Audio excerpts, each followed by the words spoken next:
Hola Silvana, ¿cómo le va? Bienvenida. Sil, ¿cómo estás?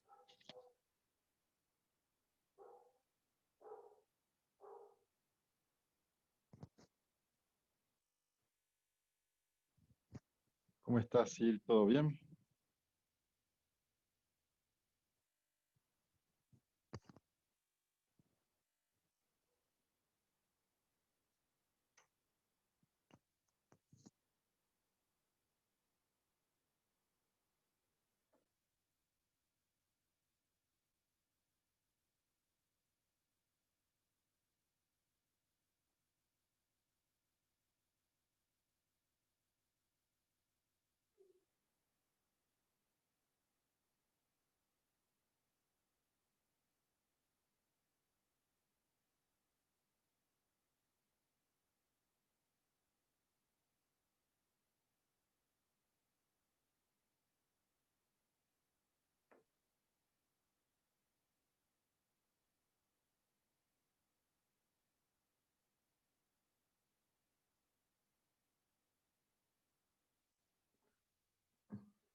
Disculpa.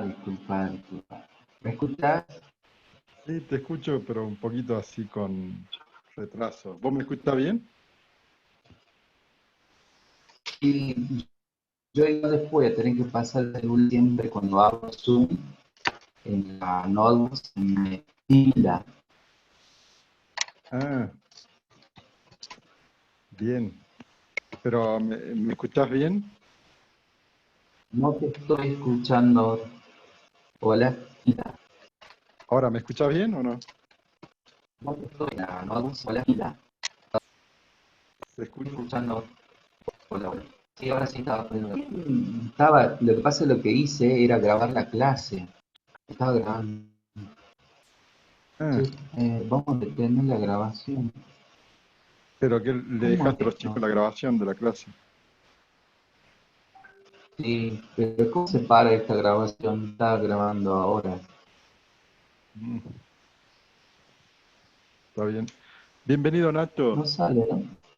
¿no? Hola, Mariano, bienvenido. ¿Cómo estás? Hola, hola. Qué bien, qué bien. Aquí Estás, estamos, como todos los estás viernes. con Hola, un ¿qué tal? ¿Cómo estás? con un look nuevo, ¿eh? Va, ya El el que viernes estaba pasado. antes era mi hermano, no era yo. Ah,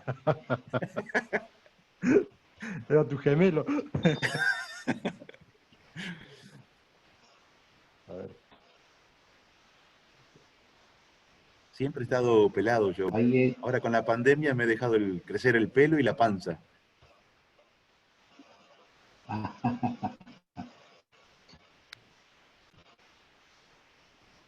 Hola Enrique.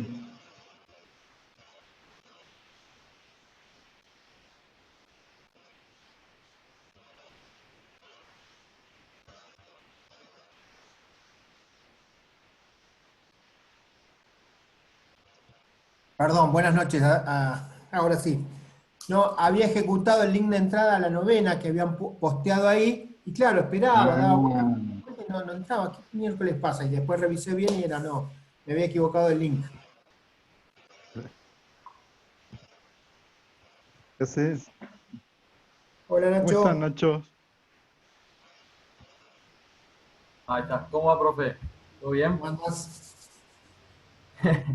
Hola a todos. Yo soy el invitado de Enrique.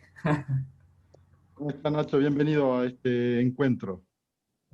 Gracias. Muchas gracias. No me doy mucha maña con esto porque nunca uso Zoom. Entonces estoy medio, viste, con el audio, con el video, estoy como medio perdido. Está bien, sí. Y hasta que se conoce. Bienvenida, Beatriz, ¿cómo le va? Hola, Laura. Ah, Laura, cierto. Sí, ¿Cómo estás, Laura? Buenas noches. como Beatriz. Salís como Beatriz, Claro, sí. figura el nombre Beatriz, por eso. Buenas noches, Sonia, ¿cómo te Claro, va? es la, Voy a hacer una prueba la- de... Hola, Sí, ¿sí? no se está escuchando bien el audio, por eso de Beatriz. Se te corta, Beatriz, el audio. Claudio. Sí, ¿a mí se me escucha bien? Sí, a vos sí, Claudio. Bien. Sí, Carlos. Claudio. Sí. Yo estoy por salir. Porque en mi móvil se colapsa, no sé por qué. Así que me voy a conectar con el celular. Dale, Sí, dale, te dale. escucha entrecortado, Carlitos. Sí. ¿Qué dijiste? Cayetano, buenas noches. Buenas noches. Bienvenido. ¿Qué tal? ¿Cómo le va? Bien, bien, Agustín, gracias a Dios. buenas noches. María, ¿qué hace? Agustín, ¿cómo estás? Bienvenido.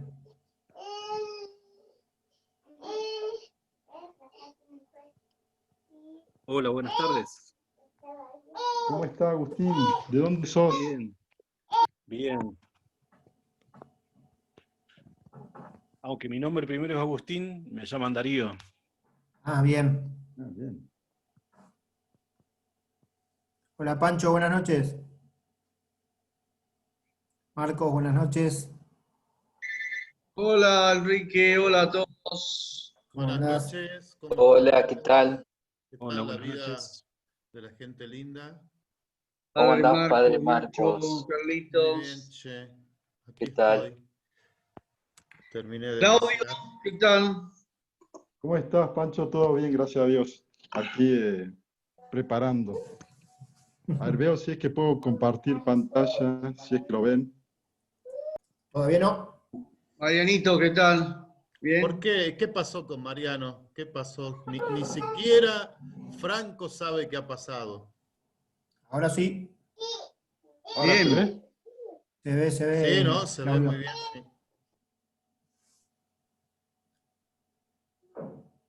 Fue un intruso que estuvo utilizando mi computadora, uno parecido a mí. Sí. Se ha puesto dura la policía, ¿no? Anda cortando el pelo a los que andan ferneteando por ahí entre ese ritmo. Ahí.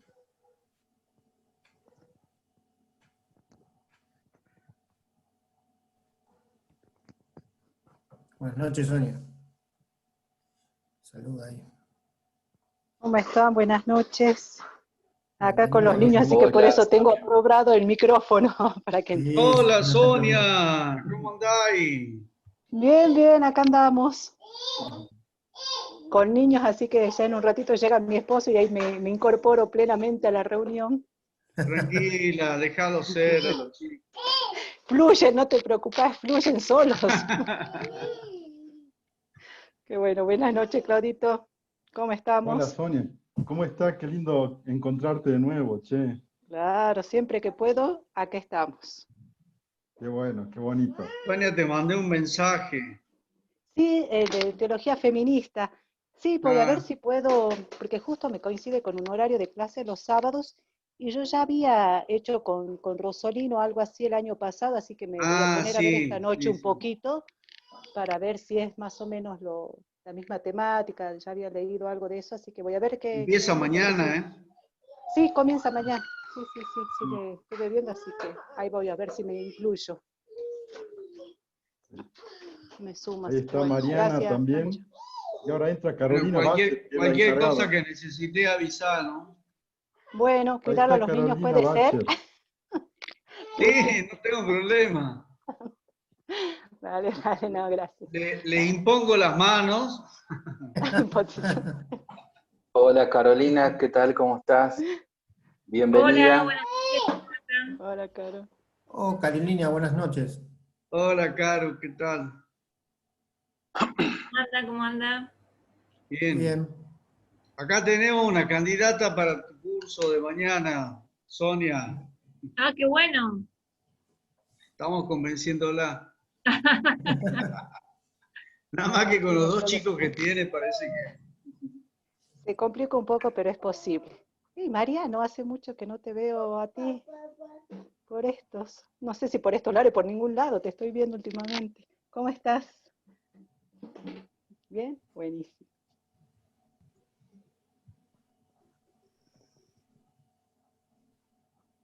Bueno, cuando quieras, Enrique Bueno, o Carlos.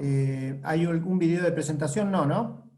No, No, no, no hay. ¿se Buenas está viendo noches el a Power? todos, entonces, a este nuevo encuentro de Ñahui, charla 18 de vino.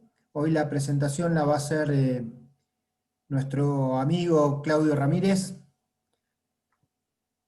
futuro máster en teología, y la presentación va a ser sobre tinieblas y tormentas, una reflexión cristológica en pandemia. Así que bueno, lo escuchamos a él y después, como siempre, estamos abiertos a las preguntas, a las reflexiones sobre la charla de él. Claudio, todo tuyo. Bien. Bueno, gracias Enrique, gracias a todos por estar. Y bueno, explico un poco ahora la propuesta. Creo que se está viendo el Power. ¿Sí? Sí, Que lo perfecto. que intento, que lo que voy a presentar ahora, cuál va a ser mi propuesta, es pensar la fe en Jesucristo desde la situación histórica de pandemia. Eso es lo que voy a presentar ahora, una de mis reflexiones, que quiero compartirla con ustedes, pero el camino trazado que voy a trazar es a partir de la homilía que hace el Papa Francisco el 27 de marzo en la bendición Urbi et Orbi, ¿no? Sobre el Evangelio de Marcos, capítulo 4, del 35 al 40, Jesús que calma la tormenta. Pero esa va a ser la base, confrontada también con la cristología de Jacques Dupuy, que me parece interesante recuperarla justamente en estos momentos. Si bien Jacques Dupuy es un teólogo belga, nació en 1923 y murió apenas comenzado este siglo, en el 2004, y escribe en el 80 su Cristología, introducción a la Cristología de su libro, y voy a recuperar algunos puntos de él para poder entrar en diálogo con lo que plantea la homilía del Papa Francisco. Pero en el medio propongo también algunas visiones de teólogos que hablaron sobre la pandemia y de algunas cristologías latinoamericanas. Entonces, los puntos en reflexión, a modo de introducción, la presencia y fe en Jesucristo, el reclamo de la presencia de Dios y el rostro del hombre, la fe comunitaria en Jesús y la filiación del hombre, y por último, despertar es actualizar hacia una fe en Jesús con personalidad en la bondad. Bien, comienzo y esta, digamos, es a grandes rasgos lo que quiero presentar. El 27 de marzo, entonces, en la bendición Urbi et Orbi de este año, el Papa Francisco, en medio de una desolada plaza de San Pedro, decía: nos encontramos asustados y perdidos. Al igual que a los discípulos del Evangelio, nos sorprendió una tormenta inesperada y furiosa. Nos dimos cuenta de que estábamos en la misma barca, todos frágiles y desorientados, pero al mismo tiempo importantes y necesarios, todos llamados a remar juntos, todos necesitados de confortarnos mutuamente. Entonces, a partir de esta cita, me pregunto, o hago la pregunta, ¿hacia qué cristología recurrir en este tiempo de pandemia mundial? No se busca una respuesta que aclare la incertidumbre ni un impulso del cual se pueda entrever una calma al espíritu. Al contrario, es una pregunta llena de tinieblas y tormentas que propone revisar nuestra fe en Jesucristo a la sombra de la pandemia mundial. El discurso del Papa Francisco nos pone en esta órbita de reflexión que queremos iniciar. Y cito: mientras los discípulos lógicamente estaban alarmados y desesperados, él permanecía en popa, propio en la parte de la barca que primero se hunde, y qué hace, a pesar del ajetreo y el bullicio, dormía tranquilo, confiado en el Padre. Es la única vez en el Evangelio que Jesús aparece durmiendo. Después de que lo despertaran y que calmara el viento y las aguas, se dirigió a los discípulos con un tono de reproche. ¿Por qué tenéis miedos? ¿Aún no tenéis fe? Fin de la cita. ¿De qué entonces se trata la fe en Jesucristo? ¿Acaso de no tener miedo? ¿De desnaturalizar nuestra respuesta a lo desconocido? Nada de eso. Se trata del ejercicio de la confianza en que la acción de Jesús es acción de Dios y que esa acción se da en la naturaleza humana. El reproche de Jesús está en que no se pide la presencia humana de Dios, el Dios humanizado. En otras palabras, es el reproche a la situación de la fe burguesa, como bien lo describe Walter Casper. En ella, la religión y la fe no poseen valor propio, están funcionalizadas y acaparadas. La fe es un trascender sin trascendencia, una sublimación simbólica de algo que, de todos modos, ya es. No cambia nada de las condiciones contextuales, al contrario, la estabiliza. Fin de la cita. De fondo, el reproche es por una fe que no se deja atrapar por la contingencia, por aquello no pensado y que nos adviene y nos afecta. Entonces hay un reclamo de la presencia de Dios y del rostro del hombre.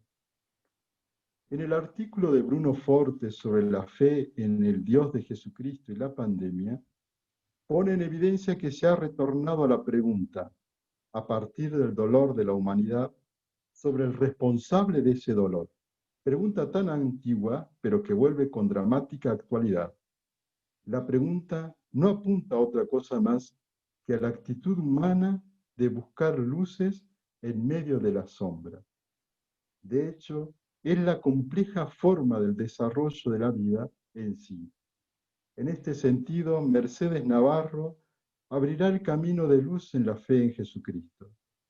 Sí, cito: si la sombra es un dato del ser humano, de la realidad interna y de la realidad circundante, si la vida, sea o no humana, contiene ambos aspectos, todo ello, ¿no debe configurar igualmente a Jesús, a quien el cristianismo, y fuera de él, consideramos paradigma del humano? ¿No deben encontrarse en el Evangelio, que a juicio de los creyentes y de otros muchos que no lo son, es el relato por antonomasia de la humanidad y sobre ella. Fin de la cita. Para Jacques Dupuis, el hombre Jesús se vuelve una confesión de fe en el Cristo de las comunidades. Por esto, para la teología, Jesucristo debe ser el centro, pero por ser el centro no quiere decir que agote la realidad teológica, sino que se trata de entender que es el principio hermenéutico de todo el edificio teológico. En este sentido se comprende que Cristo es el sacramento de Dios, por el cual revela a los hombres el Dios Padre y el hombre al mismo hombre.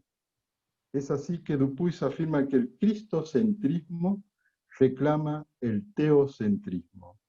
Y por otro lado, que en Cristo llega el hombre a conocerse a sí mismo en toda su verdad.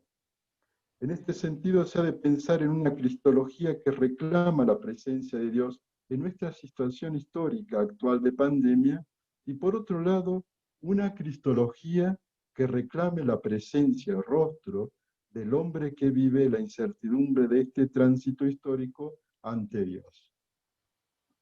Para realizar una cristología teológica y antropológica, es necesario establecer el método por el cual se descubra Dios actuando en Jesucristo. Y por otro lado, una antropología cristiana que dé sentido a la vida del hombre en Jesucristo. Para este fin, Dupuis analiza algunos métodos utilizados en la teología actual que no serían suficientes para tal empresa. Los métodos analizados son el dogmático, que reduce los datos del Nuevo Testamento como texto probatorio del dogma cristológico, y el método genético histórico evolutivo, que comienza con las reflexiones sobre el Nuevo Testamento, continúa con la tradición de los padres de la Iglesia y analiza las cuestiones de la cristología actual. En este método, Dupuis ve el riesgo de reducir la cristología que forman el Nuevo Testamento en una síntesis artificial, es decir, en un Cristo artificial, y por otro lado, de universalizar el modelo calcedonense. En definitiva, ambos métodos terminan siendo especulativos y deductivos, que se alejan del contexto de la historia. Por esto, Dupuis propone el método teológico inductivo, por el cual se contextualiza la reflexión teológica en el devenir histórico. En este sentido, se trata de buscar en la historia de Jesús y en el mensaje evangélico una dirección que encuentre una respuesta a los problemas vitales que el mundo presente plantea a los hombres y a la sociedad. Pero Dupuis es consciente de que tal planteamiento hace entrever el problema hermenéutico entre el texto, el dato de la fe, y el contexto, la situación histórica, formando lo que se llama el círculo hermenéutico, que en cristología se daría desde...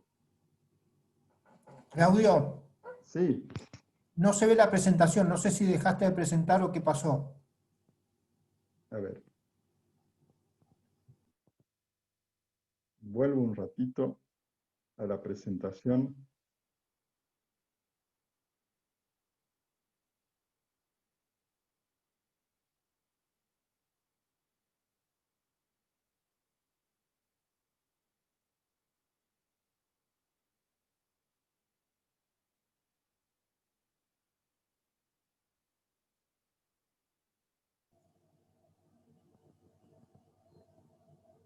Bien, estamos en ese punto. ¿Ahora se ve? Perfecto. Bien, perdón. Decíamos que Dupuis es consciente que tal planteamiento hace entrever el problema hermenéutico entre el texto, el dato de la fe, y el contexto, la situación histórica, formando lo que se llama el círculo hermenéutico, que en cristología se daría desde las cuestiones que el contexto plantea a la vida de la fe y a la persona y obra de Jesucristo, y viceversa. Pero en este movimiento hay una cuestión ulterior, dice Dupuis, que se trataría de que el dato de fe no es un dato puro, sino una interpretación, es decir, una hermenéutica de la historia de Jesús, nacida de la experiencia pascual, de los discípulos. Para superar esta cuestión, Dupuy propone un triángulo hermenéutico donde hay acción y reacción de tres componentes a saber: el texto, que no solo queda reducido a la Biblia, sino que también a la memoria cristiana, en esto entiende Dupuy la tradición y el magisterio; el contexto, que serían los diferentes lugares y periodos de la historia con toda su complejidad, que en definitiva sería la realidad cultural circundante; y por último, el intérprete, que no sería el teólogo, sino que la comunidad creyente de una iglesia particular. En este sentido, Dupuy afirma que hay cristologías que están siendo cuestionadas por el contexto, que hacen posible una diversidad de cristología.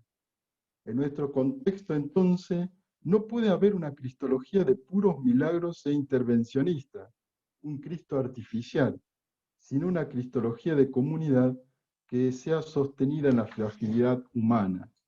En este sentido, habrá que recuperar la memoria en Jesús, volverlo a narrar desde nuestra historia, interpretándolo en la libertad de los hijos de Dios en comunidad. El Papa Francisco dice: con la tempestad se cayó el maquillaje de esos estereotipos con los que disfrazábamos nuestros egos siempre pretenciosos de querer aparentar, y dejó al descubierto una vez más esa bendita pertenencia común de la que no podemos ni queremos evadirnos, esa pertenencia de hermanos. La fe comunitaria en Jesús y la filiación del hombre.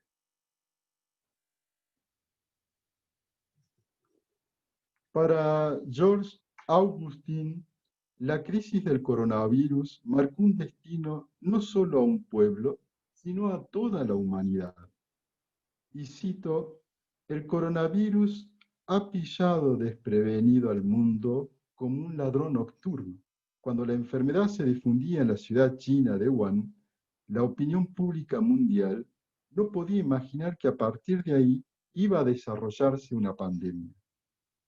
Este suceso nos muestra con total claridad que nuestro mundo es una comunidad que comparte un destino, para lo bueno y para lo malo. Fin de la cita. Lo fraterno y comunitario busca entre lo bueno y malo un mensaje más allá de las sombras que anuncie la posibilidad de una luz redentora. Para Pedro Trigo, es Jesús esa luz que es pueblo y Dios humanado, que se dedicó tanto por ser hermano como por ser hijo, y dar vida a los privados de la vida. Dupuy maneja la hipótesis de que Jesús terreno está en el origen de la cristología de la Iglesia, pero que antes de la resurrección de Jesús, los discípulos no habían percibido el verdadero significado de la persona y de la obra del Maestro, y que por otro lado, tampoco de la resurrección se puede afirmar la identidad personal del resucitado como Hijo de Dios. Como los textos neotestamentarios narran desde la experiencia pascual de la fe, la historia de Jesús no se podría entonces llegar al Jesús histórico, sino a través del Cristo de la fe. Por esto, quedaría realizar el camino, dice Dupuy, que han recorrido los seguidores de Jesús al pasar del simple discipulado a la fe, o lo que es lo mismo, de una jesuología a una cristología. En este camino, lo primero en recordar,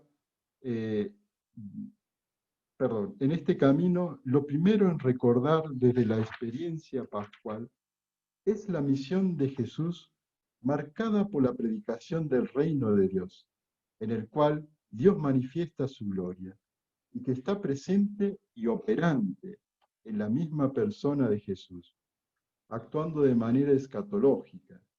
Pero no se puede reducir a Jesús como un profeta escatológico, sino que su identidad está marcada sobre todo por su relación íntima con el Padre Dios.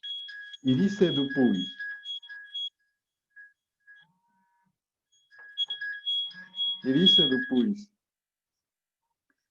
al analizar el proceso de las primeras comunidades, para llegar a la conclusión de que el resucitado es el Hijo de Dios, dirá que el querigma primitivo trata de una cristología pascual, centrada en la resurrección y glorificación de Jesús por obra del Padre.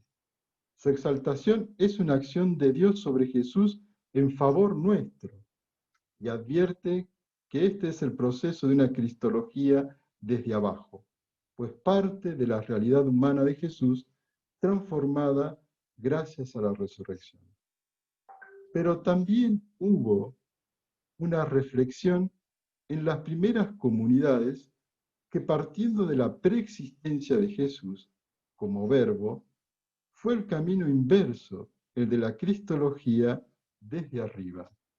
Dupuy afirma que cruzar el umbral de la preexistencia era tan inevitable como fecundo en significado cristológico, sobre todo porque eleva del nivel funcional lo que Jesús hace en su misión al nivel ontológico, lo que Jesús es. Todo este proceso se entendió en términos de filiación divina, es decir, que Jesús salva porque es el Hijo de Dios. Por esto, la compleja cristología neotestamentaria de la filiación ontológica de Jesús con Dios confiere una expresión objetiva de la conciencia filial que está en el centro de la propia experiencia subjetiva que Jesús tuvo de Dios durante su vida terrena. La identidad de Jesús está marcada por la relación íntima con el Padre y la íntima relación del Padre con Jesús. De esta forma, la fe comunitaria en Jesús se puede traducir en la filiación del hombre con Dios, en la íntima relación con Dios, con los otros y con la naturaleza. El estado de pandemia ha develado que esta relación había sido olvidada y que se reclama un fortalecimiento porque hemos descubierto que no nos salvamos solos. En este sentido, se dirá que hay que despertar la conciencia de nuestra fe en Jesús como conciencia comunitaria. A esto hace referencia Francisco cuando dice: no nos hemos detenido ante tus llamadas, no nos hemos despertado ante guerras e injusticias del mundo. No hemos escuchado el grito de los pobres y de nuestro planeta gravemente enfermo. Hemos continuado imperturbables, pensando en mantenernos siempre sanos en un mundo enfermo. Ahora, mientras estamos en mares agitados, te suplicamos, despierta, Señor. Despertar es actualizar hacia una fe en Jesús con personalidad en la bondad. En el estado de vulnerabilidad en la que nos encontramos por la influencia de la pandemia, no podemos anclar nuestra fe en un Jesucristo desarticulado y lejano a nuestra experiencia de dolor. Necesitamos creer en Jesús de una manera actualizada, como posibilidad de autoconocimiento de Dios en nuestro acontecer, que sea pasible junto a nosotros y que juntos abramos horizonte de solidaridad y esperanza.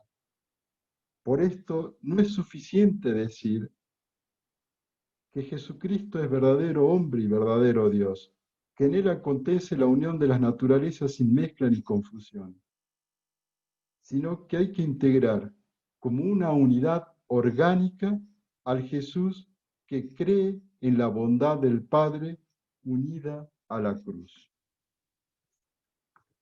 Francisco, en la homilía ya citada, nos recuerda que el Señor nos interpela y en medio de nuestra tormenta nos invita a despertar y activar esa solidaridad y esa esperanza capaz de dar solidez, contención y sentido a estas horas donde todo parece naufragar.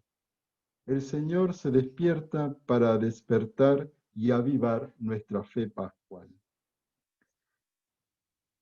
La cristología de Dupuy propone demostrar que ambas perspectivas, la cristología, la ascendente y descendente, deben combinarse en una teología de la psicología humana de Jesús, que quiere hacer justicia al mismo tiempo tanto a la realidad de su condición humana de Jesús, tanto a su condición humana e histórica como a su identidad personal de Hijo de Dios. Para abarcar el estudio de la psicología humana de Jesús, Dupuy se hace 3 preguntas que guiarán el análisis. La primera, ¿se puede o se debe afirmar en Jesús un centro de referencia psicológico humano, es decir, un ego humano? Segunda, ¿la naturaleza humana de Jesús es autónoma o heterónoma? Y más importante todavía, ¿en qué modo el hombre Jesús era consciente de ser el Hijo de Dios? Dupuy buscará un equilibrio entre la posición de una cristología desde abajo del hombre Jesús y una cristología desde arriba del Hijo de Dios. Por esto dice que hay que afirmar una unidad orgánica de las dos voluntades en comunión y subordinación. Los actos humanos mantienen su autenticidad, pero son actos humanos del Hijo de Dios. Pero está el problema de que se afirma que la naturaleza humana es gobernada y guiada hegemónicamente por el Verbo en todas sus acciones. Es, por tanto, enteramente heterónoma. Para destrabar el problema, habría que afirmar que en Jesús hay una personalidad humana, un ego humano. Tal ego humano psicológico de Jesús, dice Dupuy, es en efecto nada más que la prolongación en la conciencia humana del ego de la persona del Verbo. Sin un centro humano semejante de referencia, el Verbo no podría ser consciente de forma humana de las propias experiencias como suya.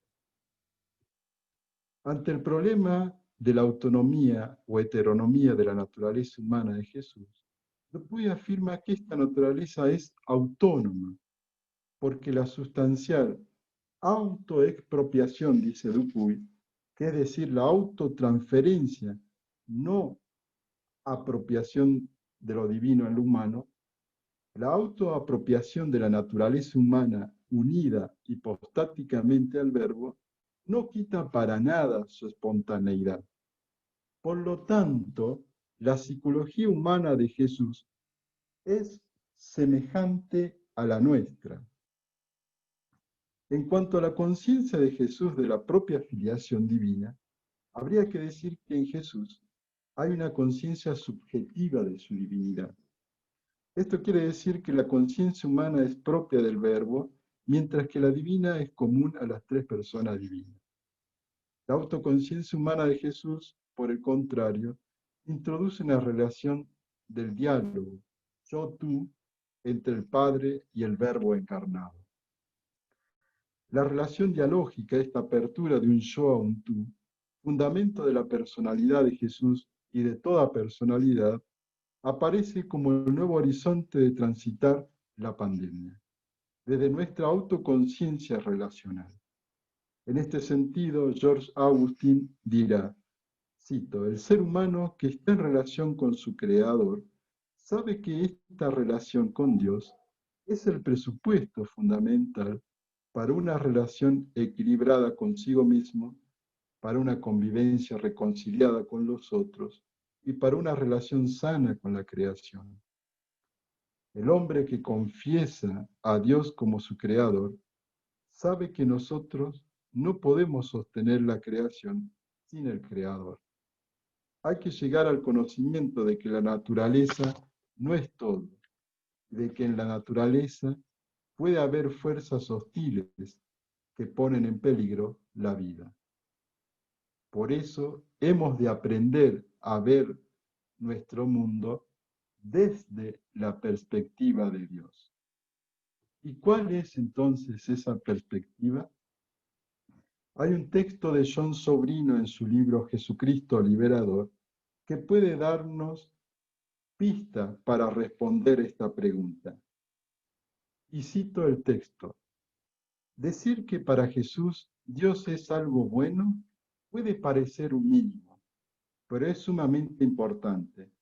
Significa que lo último que define a Dios no es su poder, como entre los paganos, ni su pensamiento, como en Aristóteles, ni su juicio, como en Juan Bautista, sino su bondad.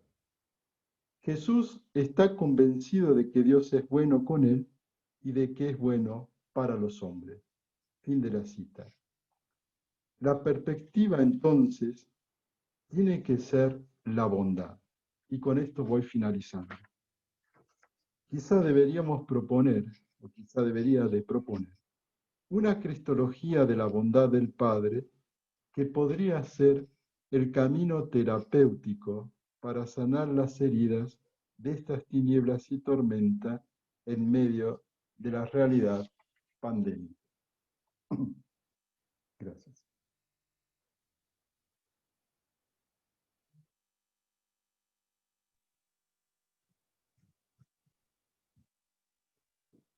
Bueno, muchísimas gracias, Claudio. Ahora estamos abiertos a las preguntas.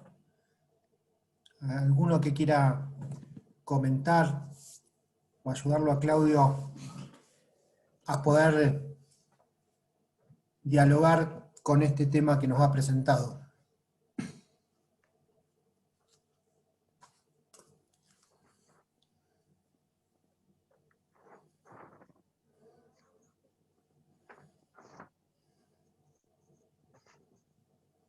¿Se puede? Sí. A mí se me ocurría, Mariano. no sé si una pregunta, quizás para darte más pie, Claudio, esto de despertar. Yo creo que mucha falta nos hace hoy, ¿no? Despertar como iglesia, como pueblo. Hablabas de una fe burguesa, quizás una fe muy acostumbrada, que todo andaba bien, veníamos en piloto automático. La imagen está linda, Jesús, hasta Jesús durmiendo. Y aquí en Salta tenemos esta imagen cerca del milagro, este Cristo del milagro en un sótano, también durmiendo. Y nos hace falta reaccionar, despertarlo a Jesús si es que duerme, despertar a nuestro pueblo, también si es que duerme.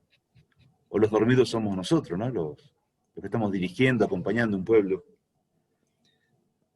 Y despertar para reaccionar porque la vida está en peligro. Pero no con marcha, con violencia. Me gustó esto de reaccionar, o sea, despertar, reaccionar en esta línea de la bondad del Padre. A veces vos querés salir a patear personas y el Evangelio te marca otro camino, ¿no? Despertar para la bondad. No era pregunta, es un comentario quizás para darte más pie. Sí, gracias Mariano, gracias. Es verdad, justamente esa es la propuesta que quería plantear hoy, en una cristología que vaya hacia esa bondad en este estado de pandemia, ¿no? Que se habló mucho de la solidaridad, se habló mucho de otras, de la esperanza y demás. Me parece que otro camino también de hablar en este estado de pandemia y desde lo teológico y sobre todo cristológico, puede ser la bondad del Padre, ¿no? Como una forma terapéutica. Hay un escrito de un teólogo checo, Tomás Halík, ¿no? Que habla sobre la pandemia y que dice justamente esto: si la Iglesia se pone como la gran institución que va a sanar psicológicamente en este estado de pandemia, que propone lazos terapéuticos, él dice, primero debería entrar en terapia la misma Iglesia y propone también entonces un estado de reforma de la Iglesia, porque la situación de pandemia también no amerita un momento de transformación de la Iglesia.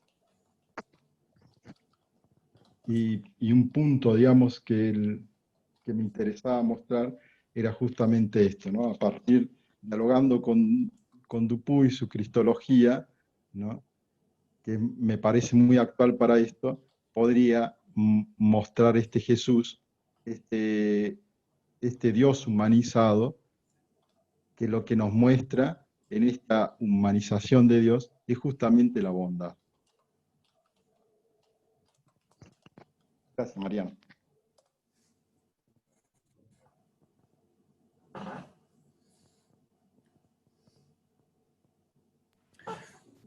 Bondad que no es pasividad.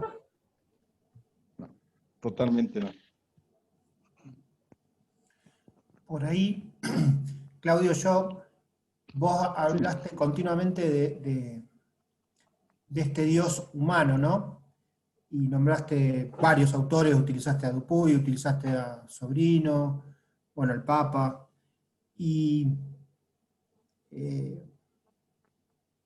hay otro autor, español también, es jesuita, que José María Castillo, él habla de la humanización de Dios, y que el cristianismo es la única religión de todas las que existen en que utilizó esta cuestión de poner al trascendente, a aquello que el hombre no puede acceder, a bajarlo, a hacerlo humano, a hacerlo uno de nosotros. Y esta es la gran cuestión del cristianismo, ¿no? De que Dios se hizo uno de nosotros,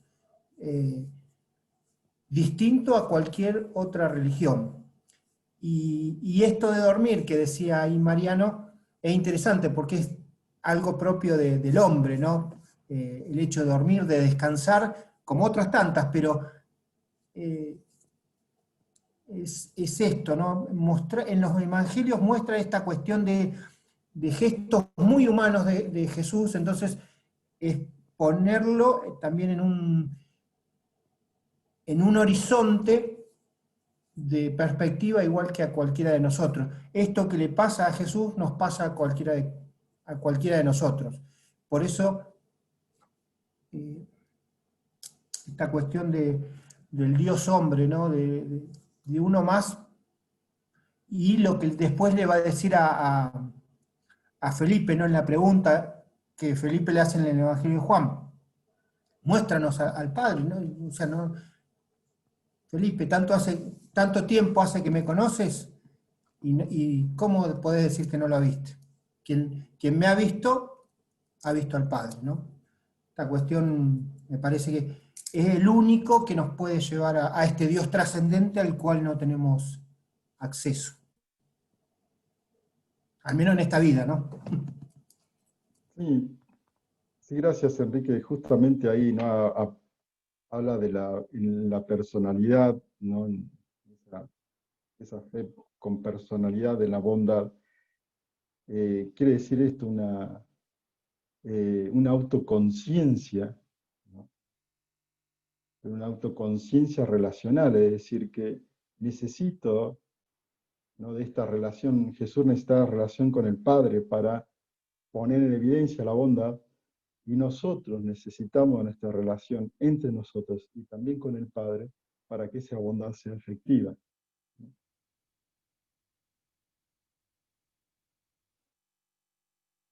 Sí, gracias. Gracias. Claudio, ahí en Henry Torres de Perú quería realizarte una pregunta, Claudio. Henry. Bueno. Sí, gracias. Claudio, yo quería también citar a un autor español, José Antonio Pagola. A mí me ha dejado impactado, ¿no? Desde que publicó su libro, y siempre me he quedado con esa manera de entender a Jesús. Cuando en la última parte hablas de bondad, ¿qué relación encuentras con el sentido que él tiene de la compasión? ¿no? Ese sentir desde las entrañas. A mí me parece esa propuesta de José Antonio Pagola como que fuera la raíz para empezar a solucionar todos los problemas, ¿no? En el mundo educativo le llamamos empatía, ¿no? Saberse poner y sentir en el otro, ¿no? Desde este plano, ya que asumes más de Dupuis, vuelvo a repetir, ¿qué relación o qué diferencias encuentras con esa postura? Bien, bueno, de Pagola conozco muy poco, pero sí he leído algunas cuestiones, ¿no? Sé que es un muy interesante libro de Pagola sobre Jesucristo, pero la relación entre la bondad y la compasión, me parece a mí, es que la bondad, ¿no? en la que marca John Sobrino, marca, digamos, un principio de confianza, y ahí está la fe, ¿no? Un principio de confianza, no una confianza etérea, sino una confianza en la acción, una confianza en que lo que se hace, en lo que Jesús va a hacer, implica que es la acción del mismo Dios construyendo y armando. En este sentido, la diferencia entre la bondad y la compasión no podría ser diferente, porque la bondad implicaría, digamos, esta acción de Dios en medio de estas dificultades, pero la acción sería la compasión, es decir, aquello que me mueve las entrañas, aquello que me provoca, ¿no? Una respuesta. De tal forma que esta identidad relacional, esta autoconciencia relacional identitaria, implica siempre que mi mirada esté en el otro. Y esa mirada en el otro implica que lo tenga al otro en todas sus dimensiones y que el otro me cuestione de tal forma que mi respuesta sea la compasión, ¿no? O sea, en este sentido, bondad y compasión, bondad sería la confianza en la acción de Dios y la acción sería la compasión, la autoconciencia relacional, el hombre que mira al otro. Por eso creo que hay un sentido de la bondad ulterior que había puesto, que es el reproche por la presencia de Dios y que es el reproche también por la presencia del rostro del otro.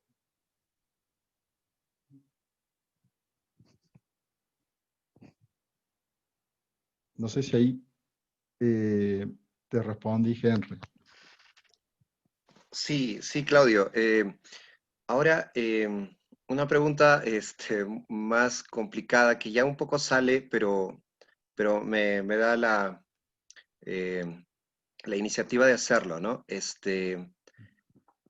Esta propuesta de la compasión, de la bondad, de la empatía, siempre ha estado a lo largo de la historia, ¿no? Y una pregunta que siempre vuelve hacia mí y ahora con la respuesta que me das es, ¿por qué los hombres no somos tan empáticos, tan compasivos, tan bondadosos, ¿no? 2000 años tenemos de que nos van repitiendo que esa es la salida y nunca la tomamos, ¿no? Y más bien parece que lo vamos postergando, pateando hacia adelante, ¿no? Desde tu punto de vista, ¿por qué los seres humanos no optamos por esa compasión, por lo que manda la teología de la liberación, ¿no? Por esa opción preferencial por los pobres, ¿no? ¿Tú qué dirías, Claudio? Bien, Henry, sí, una cuestión de más para situarnos, digamos, en esta reflexión de un Jesús, ¿no? De una cristología de la bondad del Padre, implica, creo yo, digamos, ¿no?, que este Dios humanizado, ¿no?, humanado, como dice Pedro Rigo, implica que al hombre le hace falta, y siempre me parece, en una antropología, digamos, de que el hombre siempre está en falta de, ¿no? Pero esa falta de, ¿no?, por eso Dupuy dice, en la cristología de Dupuy, Jesús revela al Padre Dios, al hombre, y al hombre, ¿no?, el hombre al hombre. Quizás la empatía, la compasión y la bondad, ¿no?, todavía no han sido, no fueron asumidas, quizás por 2000 años, no sé cuántos años más tendremos que pasar, no se ha asumido porque no está asumido, digamos, esta relación, esta visión de Jesucristo, esta visión de Dios, bondad, ¿no?, en el mundo. Sobre todo porque Jesús, que revela el hombre al hombre, todavía me parece que esa revelación tiene que ser asumida, tiene que haber líneas, tiene que haber formas culturales en las cuales se van transformando, tiene que haber también momentos políticos de transformación, tiene que haber movimientos en la sociedad que vayan transformando. Es decir, que la bondad, la misericordia, la compasión y la empatía son procesos que se van haciendo en la historia. Que hay algo en la naturaleza del hombre que pueda llegar a determinar compasión, bondad y empatía, sí, pero si no hay procesos en la historia, y teológicamente eso le llamamos reino de Dios, ¿no?, o sea, la construcción del reino de Dios, y con su sentido también escatológico, el hombre está entonces en ese proceso. Por lo tanto, bondad, compasión, implica procesos. No quiero decir procesos evolutivos, porque ya entraríamos en otras cosas, pero sí proceso. Me parece que la bondad, la compasión y la empatía, me parece que son procesos. Procesos, y por lo tanto están enmarcados en una dimensión escatológica. Que la bondad, la empatía y la compasión, ¿no?, se van haciendo concreta acá en la medida, ¿no?, que el reino se vaya construyendo. Yo por eso, Gracias, eso creo que, Claudio. no, sí, Henry, en eso creo que es interesante hacer un análisis del reino de Dios. Porque el reino de Dios no es una realidad ya presente, sino una realidad a construir. Y cuando hablamos del reino de Dios, ¿qué es el reino de Dios? Implica todo esto, la fraternidad, la bondad, la compasión. Y entonces el reino de Dios me parece que es la clave para entender por qué todavía no somos bondadosos, por qué todavía no somos plenamente compasivos, por qué todavía la empatía es una lucha. Hola, hola. Sí. Gracias a vos, Henry. Bueno, me sumo un poquito a lo que Henry plantea. Yo creo que, bueno, es un poco esto lo que también intento comprender, o también que se genere como una pregunta, ¿no? O sea, tanto que nos venimos repitiendo que la salida a todo esto es la este sentido de compasión, bueno, de sentido de estar y de sentir con el otro, etc.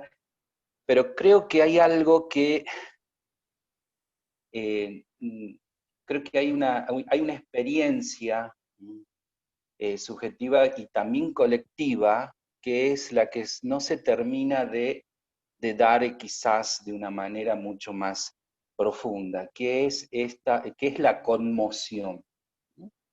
El sacudimiento, digamos, esto que te moviliza. Stéphane Binol, un filósofo francés que actualmente vive en Ecuador y fue uno de los países latinoamericanos donde la pandemia básicamente golpeó mucho, y él decía, bueno, esta situación de pandemia ha provocado una cachetada ontológica. Y eso implica esta actitud de ponernos de sentirnos sacudidos, ¿no? De que es una crisis antropológica en la cual nuestra propia existencia está allí en esta situación de, bueno, ¿qué hacemos? Nuestra vulnerabilidad ha quedado ciertamente expuesta y cada vez más, ¿no? Ya no es un discurso, es una experiencia. En nuestras provincias, y sobre todo en la provincia de Jujuy, y acá en Salta, cada vez más se van dando los casos, y eso cada vez pone a una sociedad en esa, creo yo, en esa necesidad de sentirnos sacudidos o movidos. ¿Qué hacemos? ¿En quién confiamos? El discurso político, social, etcétera, hasta médico, se pone también en una situación de crisis. O sea, yo creo que la experiencia de la conmoción es algo, una experiencia profunda, una experiencia subjetiva, pero también tiene que ser colectiva. Y eso es lo que, para mí, yo lo veo desde esta perspectiva, es lo que después nos podrá hacer dar este salto hacia la compasión, que ciertamente sería el sentir con el otro, estar con el otro, o sea, y creo que, por eso creo que es algo que lo estamos viviendo todavía. O sea, a mí esta situación de pandemia creo que humanamente como sociedad, y bueno, es una experiencia de conmoción.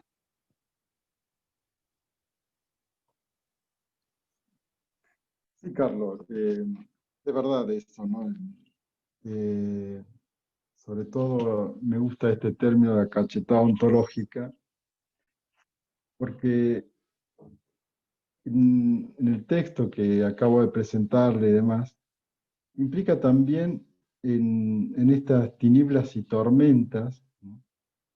Las tinieblas y tormentas que han sacudido nos han sacudido, también deben sacudir aquello que lo tenemos como asegurado, como aquello que lo teníamos ya dicho, ¿no? Y entonces esto también tiene que ver con lo que vos decís, ¿a quién recurrimos, ¿no? Nosotros vemos que en nuestras experiencias pastorales y también en nuestra experiencia de fe, muchas veces recurrimos, digamos, a esta forma, a un Cristo, te lo respondo de una manera más teológica, ¿no?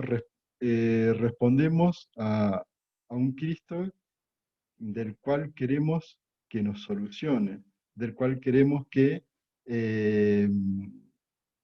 del cual queremos que nos dé la solución, pero también no queremos no hacernos responsables de eso, ¿no? De lo que nos está sucediendo. Queremos que se haga Él responsable, ¿no? Creo que en el texto analizado por el Papa en la homilía, implica eso, ¿no? Que no es que no se tiene fe, ¿no? Ni poca ni mucha, dice Pedro Trigo. El problema es que se tiene poca fe, dice Pedro Trigo. Y que ese es un gran problema, el tener poca fe. Porque es es una fe, como lo critica Walter Casper ahí, es una fe burguesa que no nos deja acontecer, que no nos dejamos afectar. Y sin embargo, la realidad de pandemia lo que nos mostró es que, aunque queramos o no, nos tenemos que dejar afectar. Y ahí viene también esto de la cachetada ontológica. Es una cachetada ontológica porque nos pone en esa situación de afectados. Aunque no lo queramos, estamos ahí.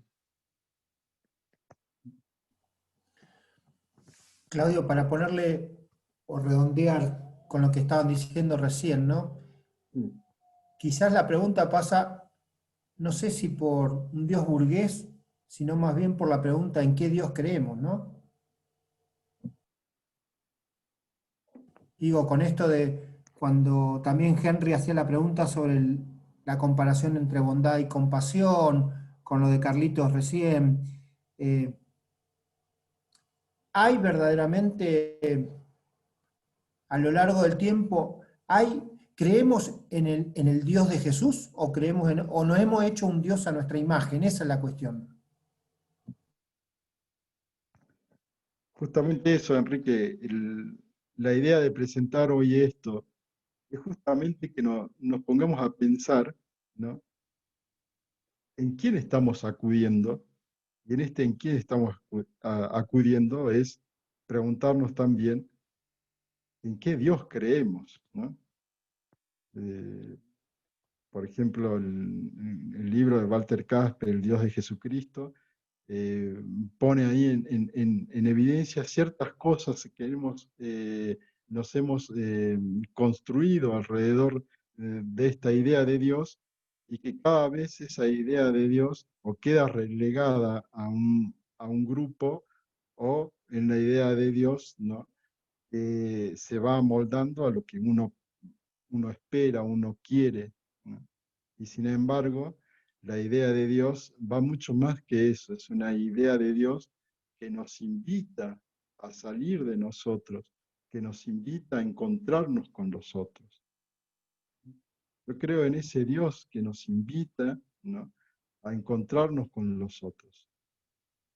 No ese Dios que me trae la respuesta, sino que me invita y que juntos busquemos la respuesta. Creo en ese Dios. Por eso la cristología de Dupuy decía que para mí era interesante, porque muestra estas dos cosas en la cristología de Jesús. Muestra lo humano y lo divino actuando juntos, en una unidad orgánica, dice Dupuy.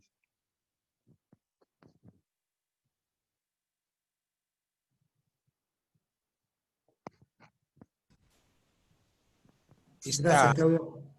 Esta cachetada ontológica me hace pensar a mí un poco en las heridas narcisistas de las que habla Freud. Si no lo tienen presente, las 3 heridas narcisistas serían la caída de la Tierra como centro del universo, gracias a la teoría del heliocentrismo, la caída de la primacía de la especie humana sobre las demás, gracias al darwinismo, y la caída del voluntarismo agustiniano, ya que acá hay algunos agustinianos, voluntarismo agustiniano y el dominio de la conciencia, gracias a la teoría freudiana del inconsciente, ¿no?, como el que maneja la mayoría de nuestros actos. Entonces yo le preguntaría a mi viejo alumno y hoy maestro Quique, si la pregunta no habría que reformularla y no decir tanto en qué Dios creemos, sino en qué Dios podemos creer. Porque los condicionamientos culturales que tenemos, esto es, me parece a mí, la gran pregunta que a lo mejor estaría emparentada con esa compasión. Yo lamentablemente llegué tarde porque tenía otros compromisos, pero algo pesqué. Pero esta idea de la compasión, o sea, hasta dónde nosotros podemos ser compasivos, hasta dónde somos capaces de ver sufrimiento en otros, y esa experiencia de Jesús, ¿no?, que también ustedes ahí señalaban de conmoción, cuando Jesús cuando dice, movido por el Espíritu Santo, exclamó, o movido por el Espíritu, exclamó, te alabo, Padre, Señor, porque ocultas estas cosas a los sabios y prudentes y se las revelas a los pequeños. Esa experiencia sublime ¿se puede dar en cualquier persona? ¿O a veces los condicionamientos que tenemos son tan fuertes, ¿no? No nos determinan, pero casi. No sé, será que ya estoy grandecito y me parece que hay cosas que son imposibles para algunas personas de ver, y no es maldad, no es razón voluntaria, sino que es un condicionamiento tan fuerte. Por eso digo, a lo mejor la pregunta que tendríamos que hacernos es, ¿en qué Dios podemos llegar a creer? Digo yo, no sé. Y gracias por hacer estas charlas tan interesantes, ¿no? Ahí veo ahí a alguna gente jovencita, y digo, bueno, qué bueno. Espero que tengamos sucesión apostólica, porque a veces tengo la sensación de que esto se acaba con nosotros. ¿Quién de estos chicos jóvenes va a leer a Torres Queiruga? Repensar la cristología, repensar el mal. ¿Quién se va a meter con los textos de ponerología y de todas esas cosas raras que a nosotros nos han gustado? No sé. No pienso mal de las nuevas generaciones, sino que creo que el condicionamiento que tienen les hace ir por otros caminos de espiritualidad. Y no sé si ustedes leyeron ese librito de Oesterheld, que fue vocero de la Conferencia Episcopal hasta no hace mucho. Con un clic no basta. Ahí Oesterheld dice, nunca hubo tanta espiritualidad como en nuestros tiempos. Lo que pasa es que la espiritualidad no se la busca, no se la bucea por caminos religiosos. Y con la oferta de Internet, hoy día cada uno se hace un camino de espiritualidad. Que a lo mejor a nosotros que venimos de otra escuela, eso nos puede sonar a eclecticismo, a relativismo, y no sé si es así con las nuevas generaciones. Yo no me animaría a catalogar de esa forma.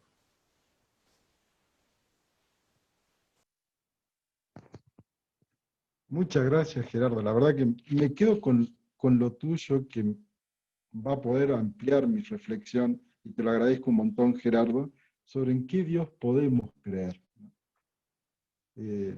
Esto de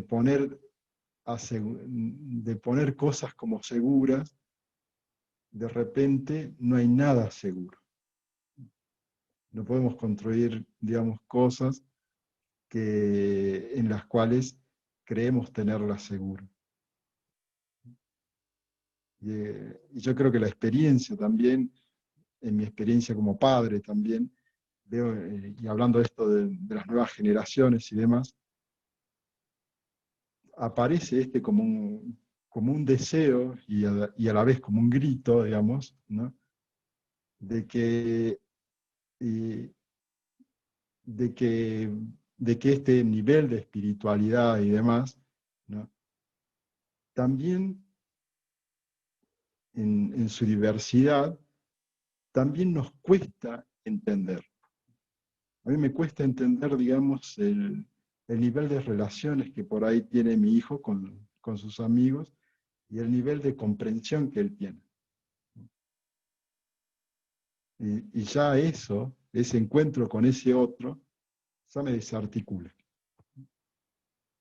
No puedo seguir con ciertas, sujetando ciertas cosas. Un poquito también es pensar, digamos, la cristología a partir de eso. No podemos sujetarnos a... Bueno, gracias, Gerardo.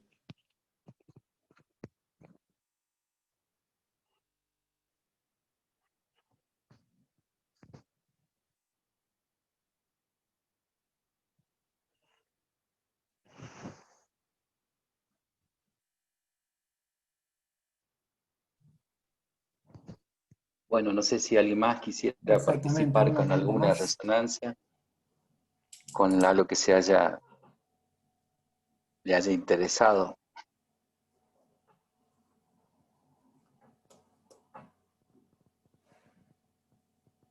Ahí está. Carolina quiere hacer un aporte. Adelante, Carolina. Sí, gracias Claudia, me resultó muy, muy interesante. Yo me quedaba pensando un poco en como, no sé si me perdí y no te entendí, o no estaba tan desarrollado en qué estaba anclada esa experiencia de bondad de Dios en Jesús, si a eso venía la reflexión sobre la articulación de las conciencias, y que es una pregunta para nosotros, ¿en qué está anclada la experiencia de bondad de Dios para nosotros? Entonces yo venía escuchando y no terminaba de entender si la reflexión apunta a que el otro en su acción amorosa es presencia de Dios para nosotros. No terminaba de entender ahí cómo lo estabas pensando. Porque para Jesús es una... También ahí lo tiene un poco Trigo, es una presencia que funda su confianza, dice Trigo, ¿no? Sí, no solo la confianza del hombre al Dios, sino la confianza, dice, por eso Jesús hablaba con autoridad, es una confianza en sí mismo también, ¿no? Es una presencia que genera confianza en Dios y en el otro. Y que es una presencia con la cual se establece, no es una relación como impasible, ¿no? Como lejana, es muy, diríamos, muy apasionada, muy real, ¿no? Por ejemplo, todo el camino de la cruz, Jesús tiene como un diálogo, digamos, real con Dios, ¿no? En el sentido, no es una buena palabra, pero como no es impasible, ¿no? Como, bueno, Dios no es mi auxilio, digamos, ¿no? Como si se separara. En ese punto sí, Gerardo, yo tengo cierto matiz con Torres Queiruga en ese punto, ¿no? Bueno, todo el debate que hay sobre la oración de petición, por ejemplo, ¿no?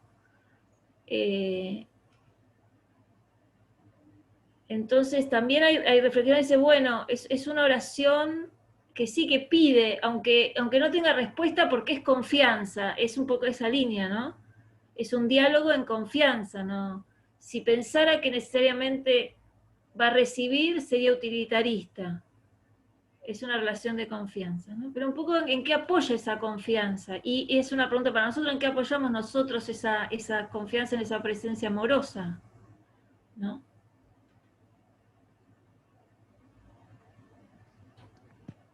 Sí, gracias, Caro. Interesante, digamos, esto, porque esta frase de la bondad de John Sobrino, que es con la cual me parecía iluminadora, implicaba anteriormente que decía John Sobrino que lo más histórico de Jesús que nos ha llegado, y por lo menos a la iglesia latinoamericana, es la praxis de Jesús. Por lo tanto, la bondad se marca no en cuanto que hay una experiencia amorosa que podría ser, ¿no?, el comienzo, sino en cuanto que estoy llamado a amar en la forma en cómo vivo, en la forma en cómo me expreso, en la forma en cómo busco al otro. Y me parece que en ese sentido la bondad se hace, digamos, una urgencia, porque se hace una urgencia en la forma en cómo nosotros tenemos que actuar. En nuestra, no solamente en nuestra forma de oración, sino que en nuestra forma de hacer y decir las cosas de lo cotidiano, me parece. Así que no sé si voy por ahí respondiéndote, Carolina. Sí, pero un poco yo, también sería esto de, en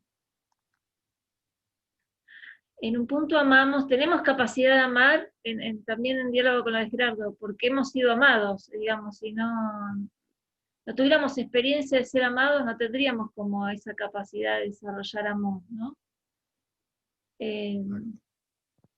Entonces, claro, pero digamos, es como, en ese punto me parece que es como dicho de dos formas distintas, ¿no? Porque vos decís, bueno, el llamado a amar, y bueno, en lo recíproco es también que otros, uno percibe también la presencia porque otros aman, ¿no? Digamos, quizás es un acento un poco menos voluntarista, en el sentido de que no es solo que yo estoy llamada a amar, sino que hay como una trama amorosa que constituye la presencia, digamos. En ese sentido, como nos evoca más los vínculos trinitarios, como una trama amorosa, ¿no? Y uno está llamado a hacerlo, a ponerlo en acto, no sé. claro, lo que se decía antiguamente, nadie da lo que no tiene, digamos, ¿no? Claro, Es sí. decir, para que yo pueda amar, tengo que haber sido amado, digamos. Si no, ¿qué puedo dar? Se te está cortando el audio, Claudio. Y ese llamado, digamos. Hola, hola. ¿Sí se escucha ahora? Sí, ¿Se sí, escucha? pero sí, ahora sí te escuchamos bien. ¿Sí? Bien, en este sentido, digamos, que este llamado a amar no implica solamente en la praxis, ¿no?, en la vida de la bondad, sino también implica, ¿no?, que el hombre que vive en la bondad, es lo que vos decías, haya experimentado primero la bondad y la bondad de Dios. En este sentido, recuerdo lo que Agustín decía la charla pasada ¿no?, de que se decía que el cristiano del siglo XX va a ser un hombre místico. Místico. O no, digamos, no dará la respuesta, místico, sí, ¿no? Creo que lo decía Runner, ¿no? En este sentido, digamos, creo que la bondad implica esto, lo que vos decías justamente, Carolina, que hay que tener primero una experiencia, no solo la experiencia de la bondad del Padre, para poder dar esa bondad del Padre, ¿no?, a los demás. Y creo, en este llamado, creo que hay que hacer esa cuestión, ¿no?, de sentirse místico en este llamado. Y un poquito también la mística de ojos abiertos, ¿no?, de esa mística de estar atento al otro. Así que,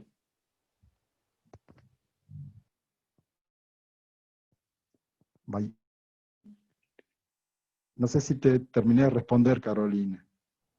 Sí, la parte final se te cortó De el todas audio, formas, era Claudio. un diálogo. Sí, no sé si, digamos, no sé si, no sé si tiene respuesta, digamos, como que estamos intercambiando Sí. y estamos pensando. Ideas, sí.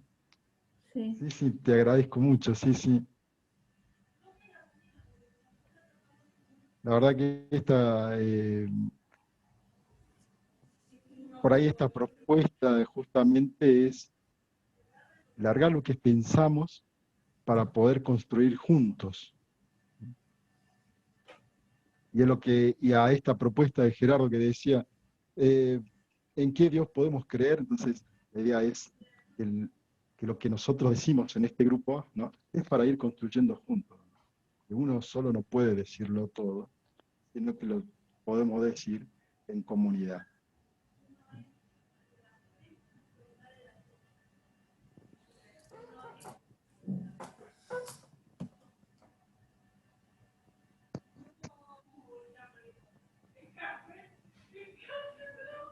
Bien, muchas gracias, Claudio. Sí. Me parece que estamos...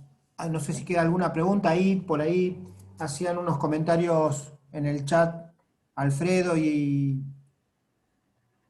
Ana María o María Ana, con esta cuestión de que la experiencia del amor del Padre nos lleva a la responsabilidad con el otro. El amor y la compasión nos lleva a ese compromiso, decían.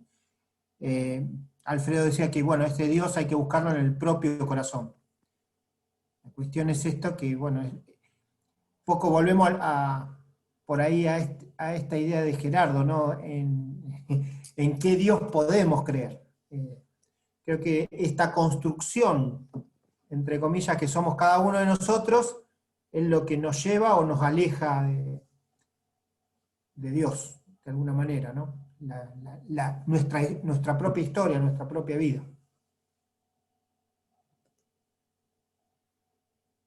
Sí, totalmente. Y lo que decía Carolina, ¿no?, la pregunta, ¿en dónde está anclada esa bondad?, ¿no?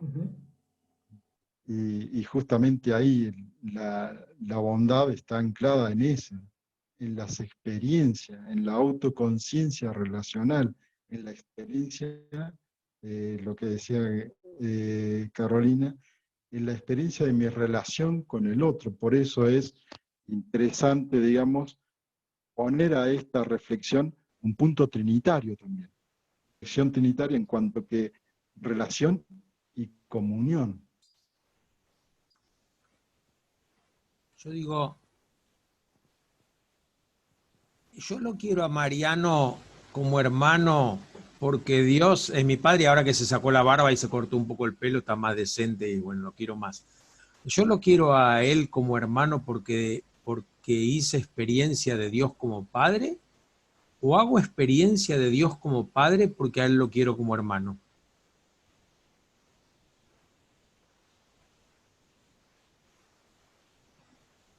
Me parece que es una paradoja. A lo mejor no hay un tiempo cronológico, digamos, que podamos sopesar, que es primero, el huevo o la gallina. Pero creo que a lo mejor nosotros venimos, claro, desde una formatización, nos han formateado con el tema de la gracia, por ejemplo, ¿no? Pero la gracia de la fe, la gracia, no sé, me parece que hay que repensar un montón de cosas, y las ciencias humanas cada vez se están hablando más del tema del cuerpo, ¿no? Sentimos con el cuerpo, pensamos con el cuerpo. Entonces yo creo que hay un montón de cosas que las tenemos que reformular, porque si no estamos hablando con categorías que que no sé, no le van a decir nada a nadie. No sé hasta dónde nosotros, con todos estos discursos, podemos ir a la academia civil, no a la eclesiástica, y entrar en diálogo como lo hicieron en su momento Tomás de Aquino o Agustín. No sé si nosotros entramos en la academia, ¿no? Porque me parece que hoy día el pensamiento de las ciencias humanistas va por otro lado, o sea, vos hablabas de la teología ascendente y descendente, y yo creo que también hay una antropología ascendente y descendente. Y la antropología actual más bien es ascendente, es decir, el hombre se va construyendo, se va haciendo, va ganando en experiencia y a partir de esas experiencias tiene una cosmovisión que es distinta. Y en lo religioso para mí también sería lo mismo, ¿no? Pero, claro, nosotros venimos muy formateados. Fíjense ustedes las tremendas discusiones, las tristísimas discusiones que se dan en las redes con el tema de la comunión en la boca y en la mano. Pero en algunos lugares llegan a insultarse y a decirse cosas terribles. Yo digo, ¿qué experiencia de Dios hay detrás de esto? ¿Qué idea de Dios hay detrás de esto? Pero ¿qué idea de prójimo también tengo detrás de esto? ¿Qué idea de verdad tengo detrás de esto? O sea, hay muchas cosas que hay que... ¿no? ¿Qué idea de piedad? ¿Qué idea de religión? Yo muchas veces cuando ando por ahí abro la boca, enseguida dicen, pero vos no crees en nada, o vos sos un relativista. Digo, ¿yo relativista? No lo acepto de ninguna manera. Para mí no es lo mismo una persona suficiente, satisfecha, como somos todos los que estamos en este chat, o este grupo, que un pobre diablo. Nosotros hablamos desde la satisfacción, nosotros hablamos desde una ubicación social que no tiene la mayoría de la gente. Entonces, yo no soy relativista, no lo acepto de ninguna manera eso. Pero creo sí que la experiencia que uno ha tenido a lo largo de la vida es lo que lo ha formateado y le permite tener una idea de Dios. Por eso habría que ver la gente que va a nuestras parroquias, ¿no? La gente que practica nuestros rituales, o lo que yo le digo muchas veces cuando voy a los colegios y demás. Ustedes tienen que pensar, ¿cuál es la idea que tiene un papá o una mamá cuando trae al chico a este colegio? ¿Qué piensa de este colegio? ¿Por qué lo trae acá? Y para ser honestos, nosotros tenemos que responder también a esa intención original y después evangelizarla. Pero por honestidad tenemos que responder a esa gente que trae a nuestros hijos a este ámbito. Digo, hay muchas cosas que me parece que hay que repensar. Pero bueno, no me hagan demasiado caso porque hoy es viernes. ¿Puedo hacer un eco? Sí.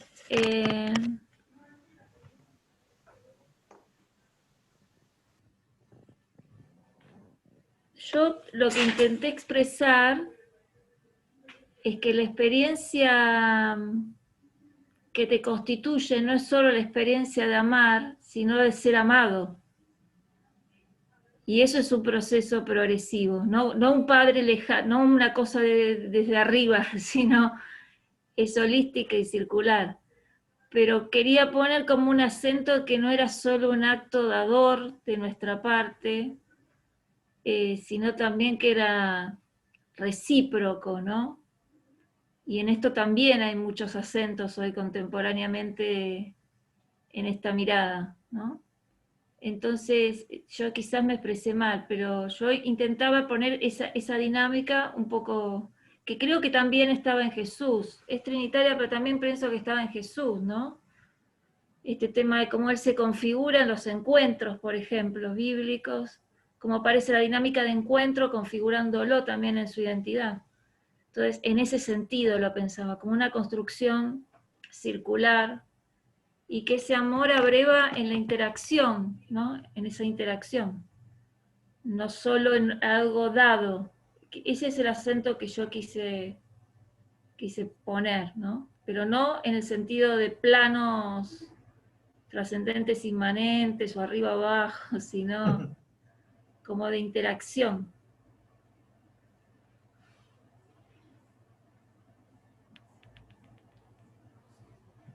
Sí, claro, yo también lo vi así, y sobre todo Dupuy dice, ¿no? Una unidad orgánica, y, y él trata de escapar del método ese de hermenéutico circular y propone el triangular, donde hace énfasis en la interpretación del creyente. Es decir, es la comunidad, ¿no? El que entra en ese diálogo, ¿no? con lo que cree, con la persona de Jesús y con la bondad del Padre. Es decir, que en este sentido me parece que hay que apuntar a esto, ¿no? A la interpretación. Por eso me parece interesante también lo que dice Gerardo, ¿no? Es decir, bueno, nosotros estamos aquí, qué sé yo, parece que estamos en una buena situación y estamos acá sentados, y quizás otros están pasándola peor afuera, ¿no?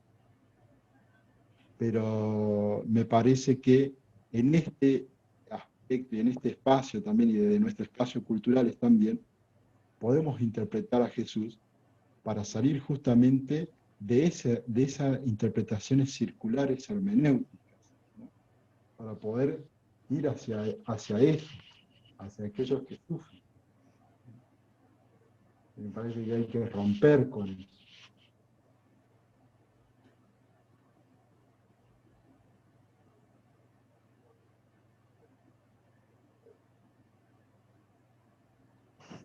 Sí, y un poco por lo que decía Gerardo, esta cuestión de nosotros pensamos en categorías, obviamente, que hemos aprendido, que hemos estudiado, que nos han enseñado y con las cuales nos fuimos moviendo.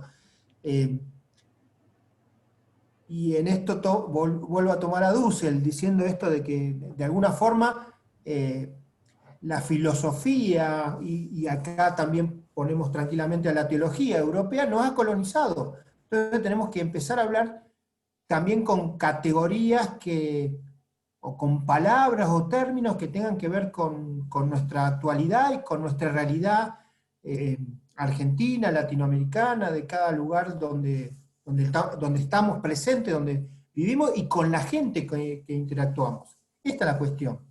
Porque hay gente que no habla en esos términos, en esas categorías, pero tiene un lenguaje que, tomándolo el otro día de lo que hablábamos de Scanone, ese lenguaje que Scanone decía de la gente sencilla, que hacía o en ciertas palabras o frases que decía la gente común, que tenía una profundidad que tenía que ver con esa cuestión de lo popular.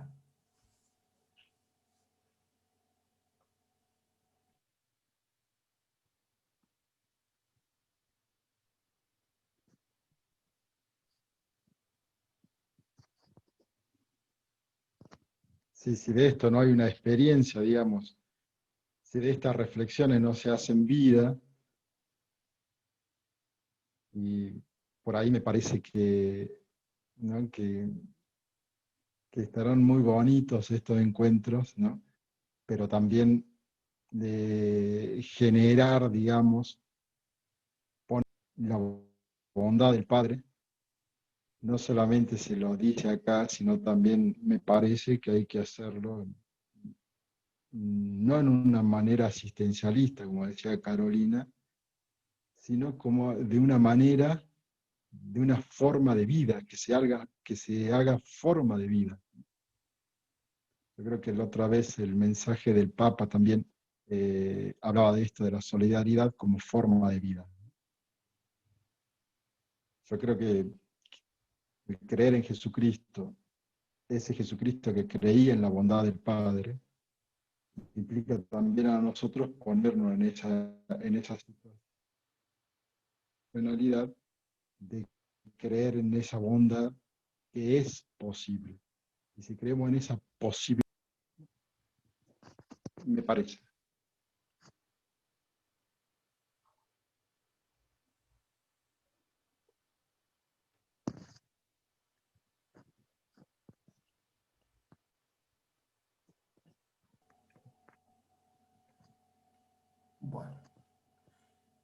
Bueno. Ahora, a ver, Carlitos, sí, decís.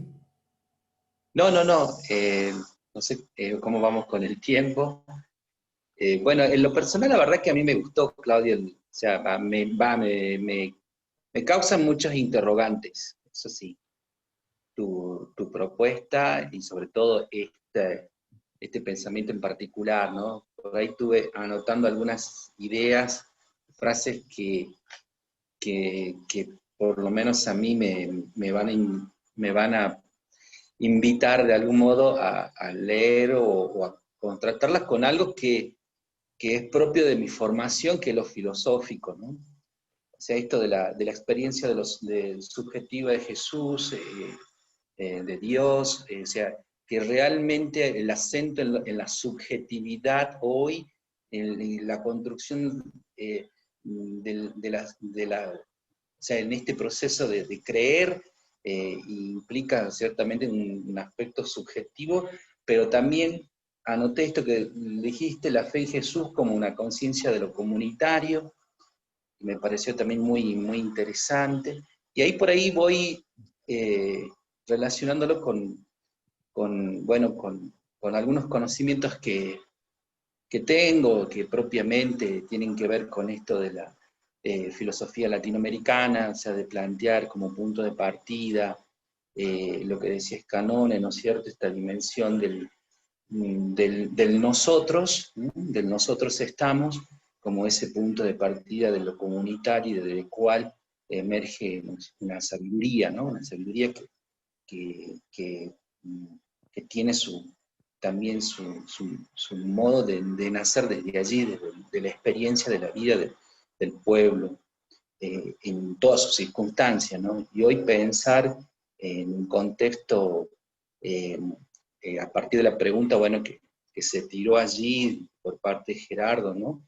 En esta posibilidad en que Dios creer, entonces creo en un contexto en el cual estamos, ¿no? Y no sé, y quizás lo hago un poquito más situado, ¿no? Nosotros ahora los salteños empezamos con el tiempo fuerte del milagro, ¿no?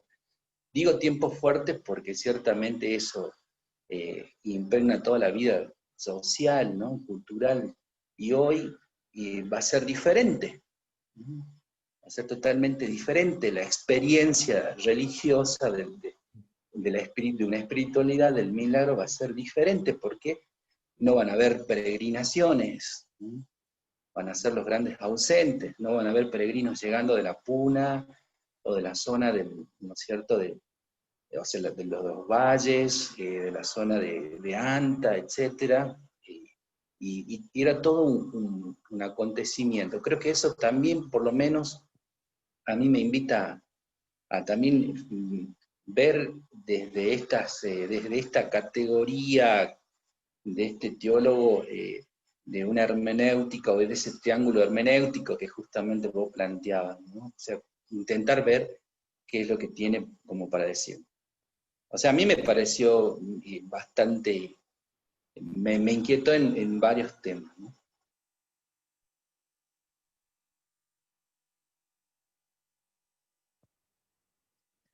Gracias, Carlos, gracias. Sí, la verdad, sin inquietar un poquito. Y bueno, si se pudo inquietar, mejor, ¿no? Gracias, Carlos.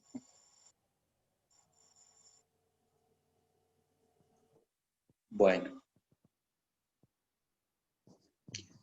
No sé si alguien más desea decir algo más, compartir algo, si no ya le vamos dando cierre a este encuentro número 18 de Vino una charla. Me parece que no hay ninguna otra opinión, Carlitos. Parece que no. Bueno, Bueno, mil gracias por estar. Bueno, gracias a vos, Claudio, por compartir este pensamiento que Bueno, primero intenta yo ser quiero el agradecer punto a todos, partido ¿no? del diálogo. ¿Cómo?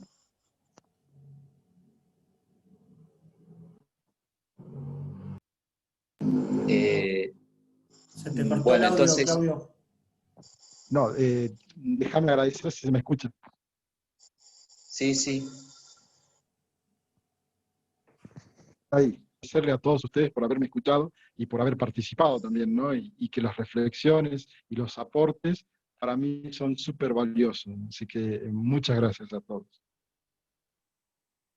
Bueno, bien, y bueno, llegamos otra vez a un fin de este encuentro y como siempre lo hacemos con una copa de vino, con un gesto, con algo que tengamos allí para brindar, porque también algo interesante es celebrar y celebrar la vida y bueno, creo que eso es también parte de este sentido de Ñagüi, ¿no? O sea, por eso es una comunidad de diálogo intercultural, ¿no? O sea, desde ya muchas gracias y bueno, salud y que ciertamente esto sea y siga continuando y nos siga juntando para seguir pensando juntos.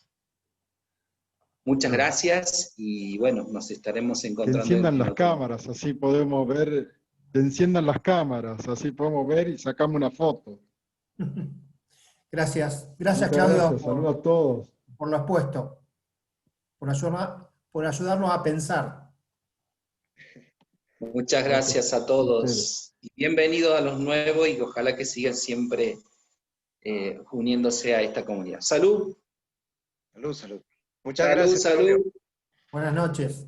Que siga muy bien. Gracias, buenas por noches. todo. Gracias a ustedes. Gracias, buenas noches.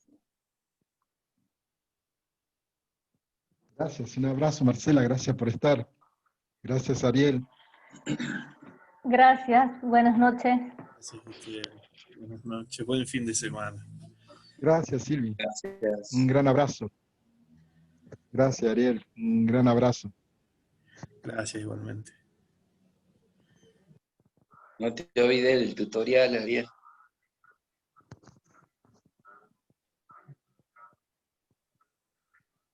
No se te escucha. Ah, que no me olvido, digo, ya te paso.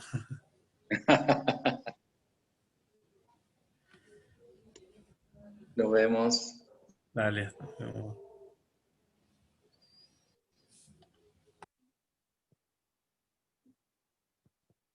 Cosita.